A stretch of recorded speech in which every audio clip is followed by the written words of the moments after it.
ಪ್ರಿಯರೇ, ದೇವರು ಒಳ್ಳೆಯವರು, ಒಳ್ಳೆಯದನ್ನೇ ಮಾಡುವವರಾಗಿದ್ದಾರೆ.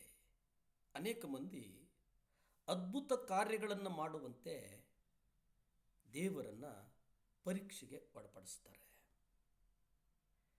ಅಡವಿಯಲ್ಲಿ ಯೇಸು ಎದುರಿಸಿದ ಎರಡನೆಯ ಶೋಧನೆಯಲ್ಲಿ ಸೈತಾನನು ಕರ್ತನಿಗೆ ಹೇಳ್ತಾನೆ, ನೀನು ದೇವರ ಮಗನಾಗಿದ್ದರೆ ದೇವಾಲಯದ ಶಿಖರದಿಂದ ಕೆಳಕ್ಕೆ ಧುಮುಕಿ ದೇವರ ಸಂರಕ್ಷಣೆಯ ವಾಗ್ದಾನವನ್ನು ನಿನ್ನದಾಗಿಸಿಕೋ.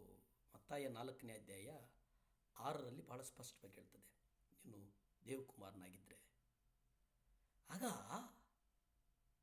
ಕರ್ತನು ಅವನಿಗೆ ಉತ್ತರವನ್ನು ಕೊಡ್ತಾನೆ, ಯಾವ ಸಮಯದಲ್ಲಾದರೂ ನಿನ್ನ ಕಾಲಿಗೆ ಕಲ್ಲು ಅಪ್ಪಳಿಸಿದಂತೆ ಆತನು ತನ್ನ ದೂತರಿಗೆ ನಿನ್ನ ವಿಷಯವಾಗಿ ಅಪ್ಪಣೆ ಕೊಡುವನು ಮತ್ತು ಅವರು ನಿನ್ನನ್ನು ತಮ್ಮ ಕೈಗಳಲ್ಲಿ ಎತ್ತಿಕೊಳ್ಳುವರು ಎಂದು ಬರೆದಿದೆ ಎಂಬುದಾಗಿ ಕರ್ತನು ಉಲ್ಲೇಖಿಸ್ತಾನೆ. ಕೀರ್ತನೆಗಳು 91ರಲ್ಲೂ ನಾವು ಇದನ್ನೇ ನಾವು ನೋಡುತ್ತೇವೆ. ದೇವರು ನಿನ್ನ ವಿಷಯವಾಗಿ ದೂತರಿಗೆ ಅಪ್ಪಣೆ ಮಾಡುವರು, ನಿನ್ನ ಕಾಲಿಗೆ ಕಲ್ಲು ತಗಲದಂತೆ ಅವರು ನಿನ್ನನ್ನು ಕೈಗಳಲ್ಲಿ ಎತ್ತಿಕೊಳ್ಳುವರು ಎಂಬುದಾಗಿ ಕೀರ್ತನೆಗಳು 91ರಲ್ಲೂ ನಾವು ನೋಡುತ್ತೇವೆ. ಪ್ರಿಯರೇ, ಅಲ್ಲೇ ಮತ್ತಾಯ 4ನೇ ಅಧ್ಯಾಯ 7ರಲ್ಲಿ ನಾವು ನೋಡುವುದಾದರೆ ಯೇಸು ಅವನಿಗೆ, ನೀನು ನಿನ್ನ ದೇವರಾದ ಕರ್ತನನ್ನು ಶೋಧಿಸಬಾರದು ಎಂದು ಬರೆದಿದೆ ಎಂದು ಹೇಳಿದನು. ಅದು ಸೈತಾನನಿಗೆ ಕರ್ತನು ಹೇಳಿದಂಥ ಮಾತು. ಇದೊಂದು ಬಹಳ ಮುಖ್ಯವಾದಂತಹ ಗ್ರಹಿಸಬೇಕಾದಂತಹ ಅಧ್ಯಯನ ಮಾಡಬೇಕಾದಂಥ ಒಂದು ತತ್ವಮೀಮಾಂಸೆ. ನಮ್ಮ ಜೀವಿತದಲ್ಲಿ ಪ್ರತಿನಿತ್ಯ ನಾವು ಗಮನಿಸುವುದಾದರೆ ಇದು ನಮಗೆ ಹೇಗೆ ಅನ್ವಯ ಆಗ್ತದೆ. ಇಲ್ಲಿ ಕರ್ತನು ಎದುರಿಸಿದಂಥ ಶೋಧನೆ ಏನಾಗಿತ್ತು?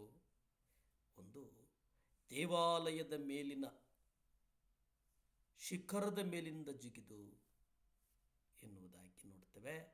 ಅಲ್ಲಿ ಕೀರ್ತನೆಯ 91ರ ಪ್ರಕಾರ ದೇವಾಲಯದ ಅಂಗಳಕ್ಕೆ ಸುರಕ್ಷಿತನಾಗಿ ತಲುಪುವುದು ಎಂಬುದನ್ನು ನಾವು ನೋಡುತ್ತೇವೆ. ಆಮೇಲೆ ಅಲ್ಲಿ ಶ್ರೇಷ್ಠನಾದಂಥ ದೇವ ಮನುಷ್ಯನು ಅವನ ನಂಬಿಕೆಯನ್ನು ನೋಡಿರಿ, ಅವನ ದೇವರ ವಾಗ್ದಾನವನ್ನು ಪಡೆದುಕೊಂಡು ಅನ್ನುವಂಥದ್ದನ್ನು ನಾವು ಅಧ್ಯಯನಕ್ಕೊಳಪಡಿಸಬೇಕಾಗ್ತದೆ. ಪ್ರಿಯರೇ, ಇಲ್ಲಿ ನಾನು ದೇವರನ್ನು ಈ ರೀತಿ ಶೋಧಿಸಲಾರೆ ಅನ್ನುವಂಥದ್ದು ನಾವು ಅರ್ಥ ಮಾಡಿಕೊಳ್ಳಬೇಕು. ನಾವು ಪ್ರತಿ ದಿವಸ ಕರ್ತನನ್ನು ಶೋಧಿಸ್ತಾ ಇದ್ದೇವೆ. ನಾವು ಪ್ರತಿ ದಿವಸ ಕರ್ತನನ್ನು ಶೋಧನೆಗೆ ಒಳಪಡಿಸ್ತಾ ಇದ್ದೇವೆ. ಆದರೆ ಇಲ್ಲಿ ವಾಕ್ಯ ಹೇಳ್ತದೆ, ಪ್ರಿಯರೇ, ನಾವು ದೇವರನ್ನು ಈ ರೀತಿ ಶೋಧಿಸಲಾರೆವು.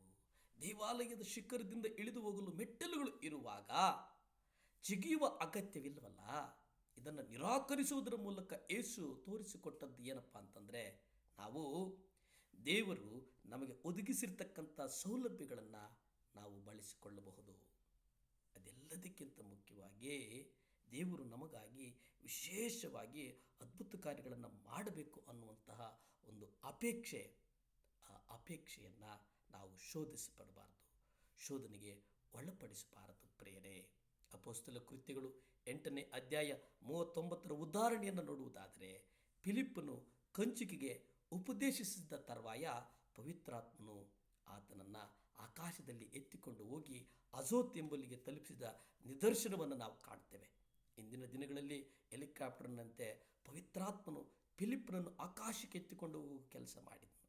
ಇಂದು ನೀವು ಇದನ್ನು ಮನಸ್ಸಿನಲ್ಲಿಟ್ಟುಕೊಂಡು ಒಂದು ಸ್ಥಳದಿಂದ ಇನ್ನೊಂದು ಸ್ಥಳಕ್ಕೆ ಹೋಗಬೇಕಾದಾಗ ದೇವರೇ, ನನಗೂ ಅದೇ ಅನುಭವವನ್ನು ನೀಡು ಎಂದು ಹೇಳಿದ್ದಲ್ಲಿ ಅದು ದೇವರನ್ನು ಪರೀಕ್ಷೆಗೆ ಒಳಪಡಿಸಿದಾಗ ಆಗ್ತದೆ. ಪ್ರಿಯರೇ, ದೇವರು ನಮ್ಮನ್ನು ನಡೆಸ್ತಾನೆ. ಪ್ರಾರ್ಥಿಸಿಕೊಳ್ಳೋಣ.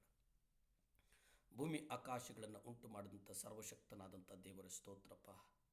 ಮನ್ನಿಸು ದೇವರೇ, ಈ ಮುಂಜಾನೆಯ ಸಮಯದಲ್ಲಿ ಸ್ವಾಮಿ ಅಪ್ಪ, ನಿಮ್ಮನ್ನು ಒಳಪಡಿಸಿ ದೇವರೇ, ಶೋಧನೆಗೆ ಗುರಿಪಡಿಸುವಂಥ ನಮ್ಮ ಆತ್ಮ ಪ್ರಾಣ ಶರೀರವನ್ನು ನಿಮ್ಮ ರಕ್ತದಲ್ಲಿ ಮನ್ನಿಸು ದೇವರ, ಮನ್ನಿಸು ಸ್ವಾಮಿ, ಮನ್ನಿಸು ದೇವರ. ಅಪ್ಪ, ನಿಮ್ಮ ರಾಜ್ಯಕ್ಕಾಗಿ ಓಡುವಂಥ ಒಂದು ಬಲವನ್ನು ಕೊಡು ಸ್ವಾಮಿ. ಯೇಸುವೆ, ಒಂದು ಬಲವನ್ನು ಕೊಡು. ಯೇಸುವೆ, ಬಲವನ್ನು ಕೊಡು ಸ್ವಾಮಿ. ನಮ್ಮ ಕುಟುಂಬಗಳನ್ನು ಆಶೀರ್ವದಿಸು, ಬಲಪಡಿಸು, ಸ್ಥಿರಪಡಿಸು. ಯೇಸುವಿನ ನಾಮದಲ್ಲಿ ಬೇಡ್ತೇನೆ ತಂದೆ. ಆಮೇನ್, ಆಮೇನ್. ಹಾಲೆಲೂಯಾ.